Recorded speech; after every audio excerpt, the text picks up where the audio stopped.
Hello everyone to the Digital Maddy Show with your host and host Mitthyl. And as we all know that each week I bring some exciting guests who share the same passion like mine. So today we have an amazing guest and today I'm trying to change a little bit of the format that I have done till now on my video podcast show. So today we have an amazing, powerful guest, and his name is Blaine. So Blaine is America's only Chief Result Officer. He always loved to help people get results, and he knows which habits bring success and results, how to create them instantly, and stick with them for a lifetime. He's a leading authority in personal implementation and consistency, habit master with documented streak of 1,453 days in a row and still counting. He's a TEDx speaker with over 190,000 views. He's a LinkedIn top connector, over 25,000 first level connections. Super awesome. Lifetime work from home entrepreneur. Is a graduate from Purdue University and Stanford University's Social Entrepreneur Program. Co-author of 3 books and frequent podcast guest. Oversees over 20,000 weekly personal implementation check-ins per year. So without wasting much of our time, let's bring him on to the show. So hey Blaine, welcome to the show. Hey Mitthyl, thank you for having me. We have a big time difference here. I'm in the United States, you're in India, but I am so happy to be on your show. And this is the first time I think I've ever been on this platform before. So kudos to you to kind of stepping it up on this new platform. Looks cool. And I just want to say thank you for having me on. And I hope I can provide some value to the listeners today. I've actually been a solopreneur working from home now for about 28 years. So hopefully I can share some words that might help somebody else out there today. Awesome. Super excited to hear them. So Blaine, before we go ahead with the show, I would request you to share your backstory with all of us. So the stage is all yours. Oh, thank you. All right. Well, I was born and raised in New Jersey, and had a good childhood. And for me, I went to Purdue University. And for me, that's where I kind of had my first, I call it a moment of dawning comprehension, this kind of pivotal moment that kind of changes your life. And so I was at Purdue, and I saw an ad for a book called Think and Grow Rich. So many of you, the listeners here, maybe you've heard of Think and Grow Rich before. And I actually ordered, it was an audio tape by Earl Nightingale, who went on to become one of my mentors. But I read that book, and in college, I realized this idea. The book is called Think and Grow Rich. Now, it talks about finances, but it also talks about whatever you desire, right? That you could take your thoughts and turn them into reality. And later on, I created a little phrase called Waiteba, what you think about, you bring about. And that really set my life kind of in motion. And so I started to have some good success. I had some corporate jobs. And I realized, though, after I wasn't at the corporate jobs too long when I realized, hey, I want to be on my own and I want to have my own business. So I saved up some money, and then I went and I actually became a franchisee with Domino's Pizza. So I have some experience on the franchise side as well. And I was doing that for a while. And then I actually, one night, late at night, I got held up at gunpoint. And my wife, Beth, who I actually met at Purdue, and we've known each other for a long time now, been married 30 years. So that's also a good thing. But anyway, I got held up at gunpoint, and I really, that night was another kind of moment of dawning comprehension. And I realized that I was in the wrong place, and working, as the owner of that, and working late nights and things like that wasn't going to be my destiny. So I had to switch. I went back to my degrees in computer science. So I went back and I worked back kind of into the corporate world, doing software development. And I did that for a little while, but I still had that burning desire to want to get on my own. By this point, we had started a family. And my third moment of dawning comprehension came when my son, Bo, he was about 1 year old. And I came back from a business trip, and I was in technical sales at that time. And I came back, and he kind of gave me the cold shoulder. And I was like, Beth, what's going on with Bo? Why is he giving me the cold shoulder? And she says, well, you were gone so many days that he kind of forgot who you were. And that hit me really hard. And that night, I made a clarifying decision.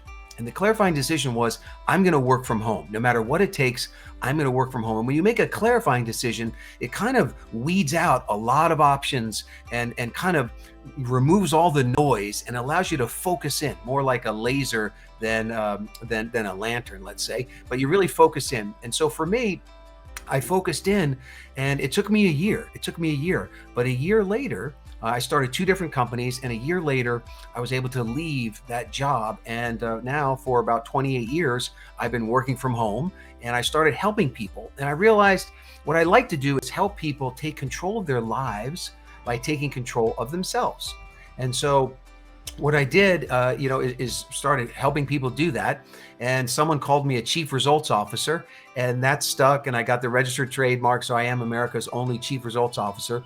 But I spend most of my time, most of my days, helping people, typically business owners, get better results. And I founded a company called Self-Fluence, which is kind of like the art and science of influencing yourself. And over the last maybe 10 years, my focus has been on personal implementation.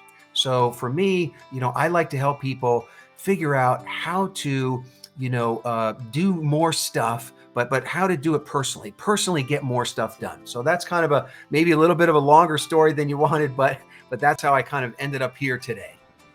Super cool. And I just love the story, and what an amazing transformation, and a brilliant decision to stay at home and connect with your kids. Because even I am, a stay-at-home dad, and working completely from home from past, I think now 5-6 years.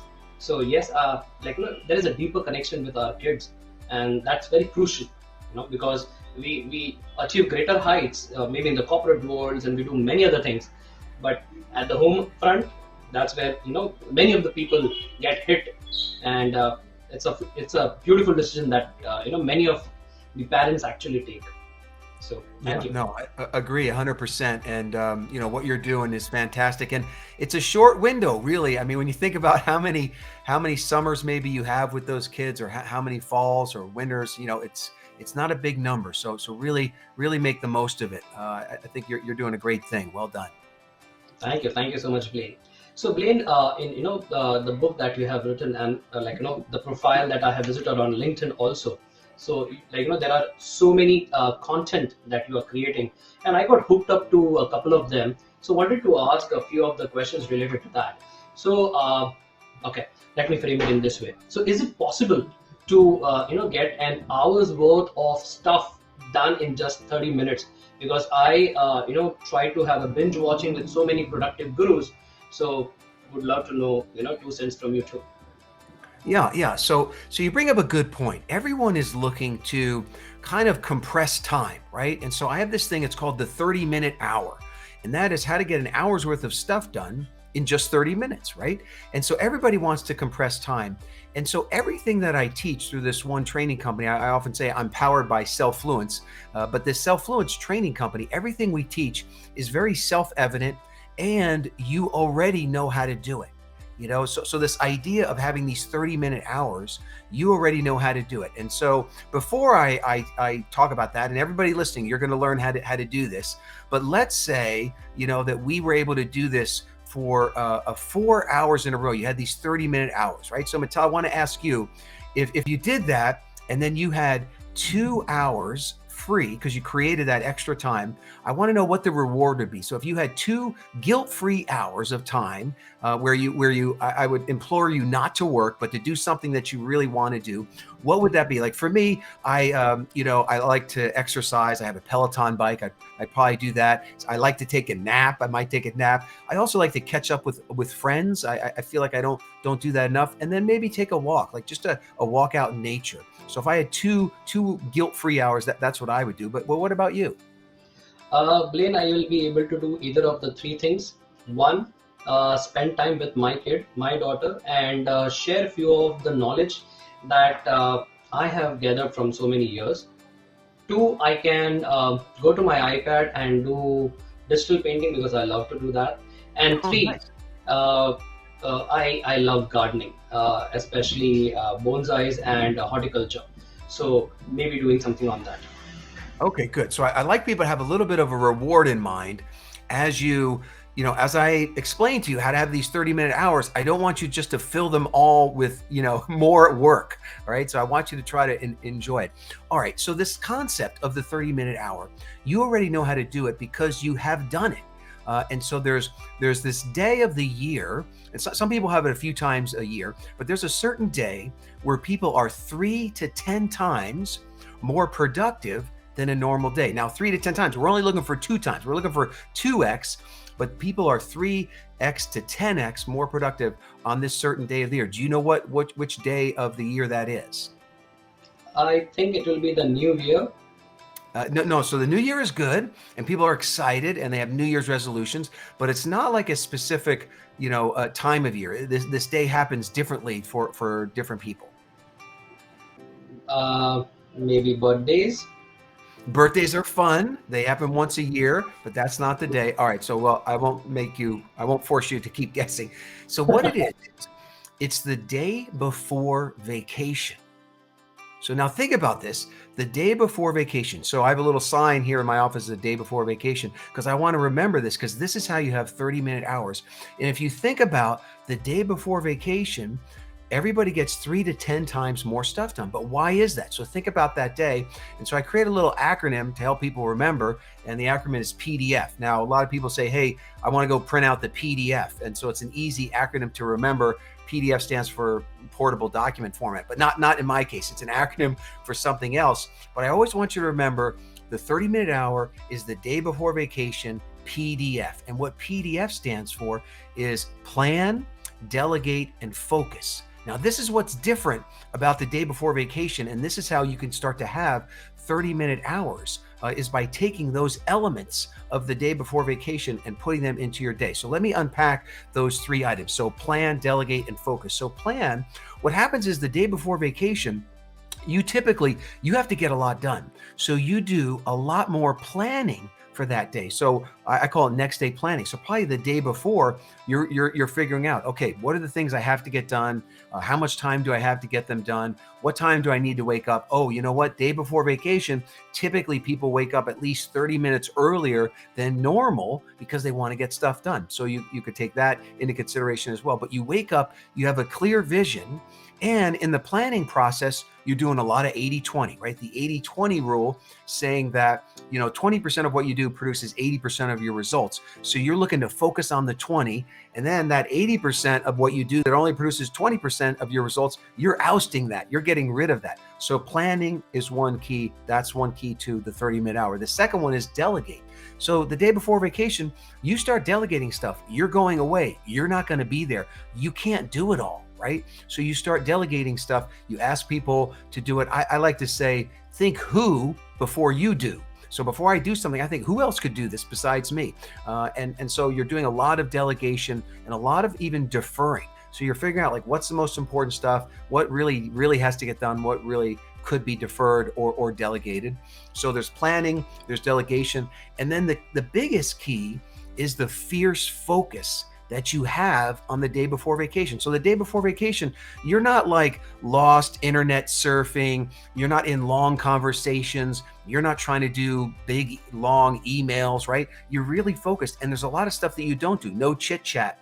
You're really focused, and you're not binge watching Netflix and all these things because you're focused on what you need to do. You say no a lot. So the day before vacation, people are asking you, interrupting you. No, I got to do this. I got to do this. So you're saying no a lot more. You're staying on schedule. The day before vacations, people have a high use of timers. So like you're going to say, hey, I've got to write this article, but I got to do it in 30 minutes. So you set a timer for it, right? So using timers is a big one. And the other big thing that happens the day before vacation is tasking. Now, there's 3 types of tasking. One gets a bad rap, but you should still use it. So there's single tasking, multitasking, and then batch tasking. And so single tasking is when you have a project, like let's say I've got to write an article this week. I want to focus in and I want to turn off all the distractions, right? The phone goes into airplane mode. I shut down, the emails and all the other browsers, and I am single focused on that thing. And when you single focus and give yourself a set amount of time, you're going to be more productive. You literally can get an hour's worth of stuff done in 30 minutes with no interruptions, airplane mode, outside world shut down. So that's single tasking. Multitasking is where you can comfortably do two things at once, right? So for example, I might say, look, I want an hour's worth of exercise, but I want an hour's worth of family time. And so I'll combine those two. And so I taught my kids, we learned how to play tennis together. And so we'll go out and play an hour's worth of tennis. Well, now I just got 2 hours of stuff done. I had two 30-minute hours because I could do those things together. Or on the day before vacation, you may say, look, I've got 30 minutes in the car. I could make 3 or 4 phone calls then, right? You're looking for places, or maybe you're going to work out and you want to listen to a great podcast, show like this one, right? So you're looking for ways where you can multitask, do two things at once without compromising the quality of either one. And then the last tasking is batch tasking. So there's single, multi, and batch. So batch tasking is where you batch together things that go together. For example, errands. On the day before vacation, you're not going to run an errand, then come back, then run another errand, come back. No, you're going to batch all the errands together. Same thing with anything that has a similar context. For example, if you're going to make phone calls, if I've got 5 calls to make today, if I batch and say, look, I can do these 5 calls in 45 minutes and do them all together, one after another, that's much more efficient. That's going to give you the 30-minute hour versus making a call now, doing one later, right? Same thing with computer work and anywhere that you can kind of batch the interaction, even with people. You can, if you're working with other people, or even with a spouse, and you keep a little note. So next time we get together, I'm going to ask you all these questions. I'm not going to interrupt you throughout the day, right? I'm going to batch those questions together. The last part of the focus is a lot of people do use apps. I use a lot of different apps to manage lists, but also like even listening to podcasts like this, I might listen at 1.3 speed. I know I kind of talk fast. Sometimes people have to slow it down to hear what I'm saying. But anyway, you can use apps like that to increase the speed. And the biggest thing that happens on the day before vacation is that you release the perfectionist. And when you release the perfectionist, done is better than perfect. You know you've got to get it done, and you're moving forward and you're getting things done. So remember, 30-minute hour, how to get an hour's worth of stuff done in 30 minutes, right? Think day before vacation mode, and then think PDF, plan, delegate, and focus. Blaine, I just love the PDF concept, and definitely this is one thing that I'm going to implement in my process and my system. So love this concept. Thanks, Blaine. So Blaine, now we spoke about 30 minutes and 1 hour, but I have seen many productive gurus, especially Robin Sharma and similar leaders, thought leaders into that field. They say that if you want to create habits, follow the 21-day principle. So how do we create, is it possible to reduce the time duration and create new habits lesser than 21 days?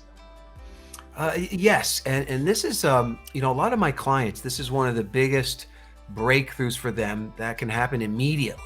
And so, you've been told that it takes 21 days to create a habit, a new habit. So I'm sorry that they lied to you. It does not. You can create a new habit in 21 seconds. And again, like I said before, powered by self-fluence, this concept that yourself, that you already possess the power to do this. So sometimes people say, oh, Blaine, I'm terrible at new habits. I can't create new habits very well at all. And then I say, well, wait a second. Everybody, you and me and all the listeners, we are actually habit masters already. And we just need to harness that power that we already have, right? It's the power that's already inside of you. So let me give an example. So when I'm doing if I'm doing a kind of a big lecture, I'll ask people, raise your hand if you brush your teeth, right? So every hand goes up. Occasionally there's some dentures in there, but every hand goes up. And so people brush their teeth. You are already a habit master at brushing your teeth. And I ask people, when's the last time you went 3 days in a row without brushing your teeth? Never. They brush their teeth like clockwork. And so what happened, I'll share a story about my wife, is my wife used to, luckily this is past tense, she used to have nearly daily migraine headaches. And the doctors gave her a log, and they said, look, you got to fill this log every day. When the migraine comes, what did you eat? What could the triggers be? What was the weather like? All these different things. And so my wife would fill it out for a couple of days. Then she would lose it or forget to do it. Then she'd have a migraine, and I'd remind her, and that was bad news to do that. but we stumbled upon this idea that we took the headache log and we put her toothbrush and her toothpaste and a pen on top of the headache log. And every time she would brush her teeth, she would fill out the log. You see, she brushes her teeth every day, in the morning and at night, and she never misses that. She was already a habit master. So this new habit that she wanted to create, the filling out of the headache log, she linked it. So this concept is called habit linking, where you link the new habit to an existing habit that you're already a master at.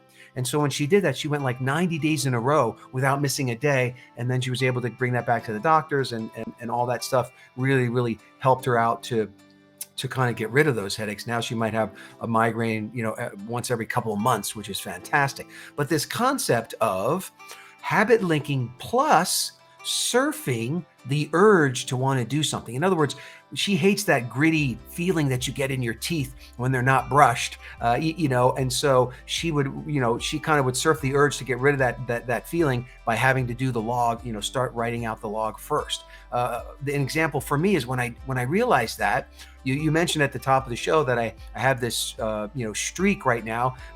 Some people call me Mr. Consistency because I'm at about over 4 years in a row now. So I have about 1,480 something days in a row. Wow. And so I had two habits. One was reading a Bible app, and the other was to take a mind shower. Now, most people, shower once a day or so, but I wanted to take a mind shower every single day. And a mind shower is like meditation, basically. You're just kind of, washing out all the head trash from the previous day, from news media and social media and all that stuff. And so I wanted to do that. So what I did is I realized, what is the first thing I do every morning? Well, the first thing I do every morning is I open up my smartphone.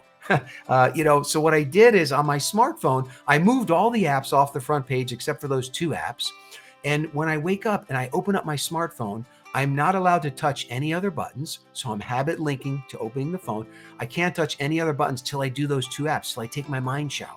And so what happened for me is that worked, right? Now I want to check my phone. I want to check my email. I want to see what orders have come in. I want to see if my kids have texted me.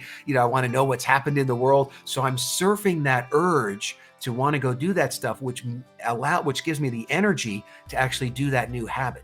And so the cool thing is, like, the app I use for the meditation, the mind share, is something called Headspace, but it tracks how many days in a row you've done it. So I've kind of got this documented track. So that's something that whatever you're looking to do, whatever new habit, you just have to figure out what is something I can link it to, and then it's created instantly. Now, if you do that new habit, it actually takes about 60 days before it does become effortless. Like, you don't have to think about it, but there's no willpower involved in the 21-second habit, because this other thing that you do, you're already a habit master at doing it. It already happens. So you wake up in the morning, you get dressed. There's so many things you do multiple times a day. There's things you do only once a day, like lunchtime, something like that. But you can habit link to all those different things. Does that make sense? Absolutely, Blaine. In fact, when you're speaking about habit linking, so there's a book written by James Clear, Atomic Habits. Even there he has mentioned the same, because there is already an habit master in which you are performing certain habits, and when you link the newer habits, it becomes better to connect that flow and inculcate those habits into your daily activities. So yes, I totally resonate with every word, Blaine, that you are talking right now, because I have followed them, and I am implementing them on my daily basis. And yes, trying to have my small streaks, it's a way ahead to reach to the streaks that you have. But yes, definitely one day I'll reach that too. Yeah, and I think James calls it habit stacking. But the interesting thing is, if you can also, linking the habit to something you already have mastered, but then figure out some kind of urge that you could surf, that makes it a little more powerful. For example, one of my clients, she wanted to do a plan, like she wanted to plan out her day. She wasn't doing it. And I said, well, what do you do first thing in the morning? She said, well, I have a cup of coffee. I said, well, what happens if you don't have the cup of coffee? She goes, oh no, I have to have that coffee every morning. And so she linked it to that, where her desire to have the cup of coffee forces her, gives her the energy, to actually do the new habit. So if you can, it's good to link, but also to have something that, some kind of urge for something that you can kind of surf into making the habit happen. Absolutely. So Blaine, the habits are very crucial to get to the to the road where you ultimately want to reach. So if you could instill all of your personal development down to a single sentence, what would that be, Blaine? Yeah, I kind of mentioned this before, and I have a TEDx talk that I did about this subject, which maybe that's something I can share with the listeners. But it's this concept that I learned. I started to learn in college, and then it just showed up more and more and more in my life. And it's this concept of, or it's an acronym that I call YTABA. What you think about, you bring about. Right. So let that sink in a little bit. YTABA. What you think about, you bring about. And so the power of your mind is probably the most powerful resource that you have. And kind of we become what we think about. And so if you can kind of direct your thoughts towards something, then that thing will grow and the energy around that will grow and your faith and your self-confidence will grow. So what you think about is key, but you also have to bring it about. So this is not just the law of attraction, it's kind of the law of attraction with action. So what you think about, you bring about. So you have to set in motion. You have to move towards whatever that is that you want. You have to take action. You have to make it real in the world for you to move forward. But I would say that to me is kind of the biggest aha moment.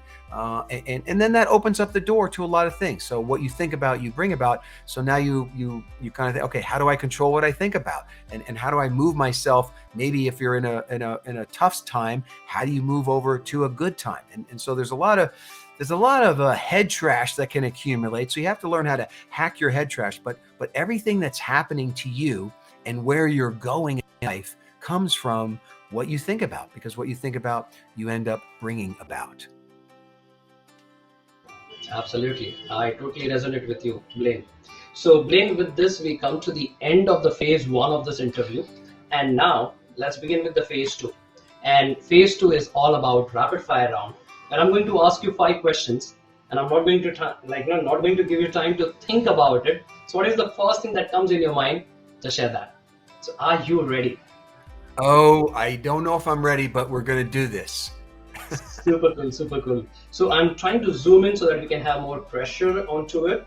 So, all right, so let's begin with the 5 questions. So Blaine, the very first question, what is the one thing that you're going to do in 2022 that you're going to put in your bucket list? Actually, so this year we are, my wife and I, and this is a little bit more her bucket list than mine, but I'm excited about it. We're actually going to go for the first time to the Macy's Thanksgiving Day Parade in New York City. Now we're in Phoenix, Arizona, so it's kind of a longer trip, but I'm from that area and it's a big bucket list item for her. I have a friend who's going to get us, got us tickets and a place to stay pretty close to where the parade is. So we are excited, and that's kind of a bucket list item for us. Wow. Blaine, who do you admire the most? That's a good question. I would think for me, the person, kind of the mentor that I got the most from was a gentleman named Jim Rohn. And so if you haven't, you can Google him. He's a famous. I know Jim Rohn. Okay, so he's like a famous business philosopher. So I would say that he like gave me the philosophies, not necessarily the action steps or kind of, I'm kind of nuts and bolts and 21-second hour, 20-second habits and 30-minute hours. But he gave me the philosophy to live by, and so I think that I really thank him for that. And I got to meet him, and he was a personal mentor. I got to share the stage with him a couple of times, and so it was, I think he would be the one. How lucky, how lucky. I think he is also the mentor of the very famous Tony Robbins. Yeah, Tony kind of got his start doing some seminars with Jim. Yes. Absolutely. All right. So Blaine, let's go to the third question. Since you're going to New York, let me take you to LA. So if a movie was made on your life, what genre would it be, and who would play your role? Okay, let's see. I would say maybe kind of action. I think an action film. I'm kind of an action guy, right? Personal implementation, getting stuff done, chief results officer. So probably be an action film. And the person that I liked, because I thought he was very witty, was Val Kilmer. So Val Kilmer, he did a movie called Real Genius. That was I liked him the most in that. But he went on to he was in Top Gun and Batman. He did a great Batman. But I think I would like him to play me with his kind of snarky wit. Wow, that's cool, Blaine. I was also thinking of Bruce Willis, since you talk Yeah. about action. So Yeah. it took me to Die Hard. Yeah, that's a good Awesome. one too. So let's go to the fourth question. Let's take you to childhood now. So who is your favorite cartoon character and why?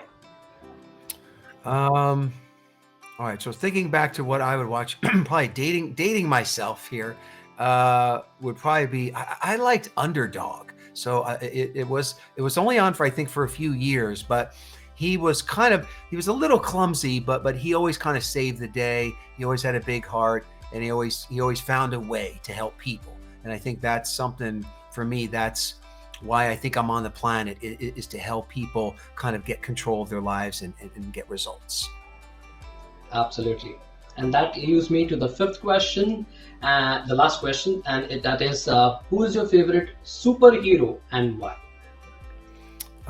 Favorite superhero? Well, as a kid, I watched a lot of Superman. So I would probably go with Clark Kent, Superman. He was kind of, he was a superhero and he could fly and do a lot of things. But then he also had this other kind of life where he was part of the real world, as Clark Kent.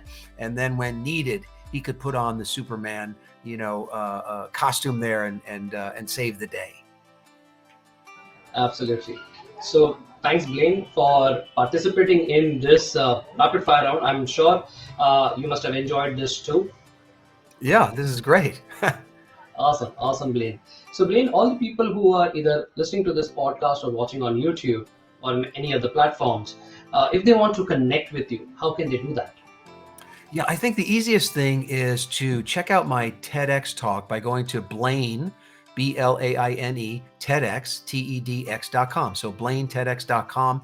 In there, you can opt in, get my TEDx talk, a transcription of it as well. But then we'll be connected. So you'll learn a little bit more about me, and then also the things that I offer. I've got articles and super results days and different ways to help you get results and to serve you. And but we would start there, and that's probably the easiest thing.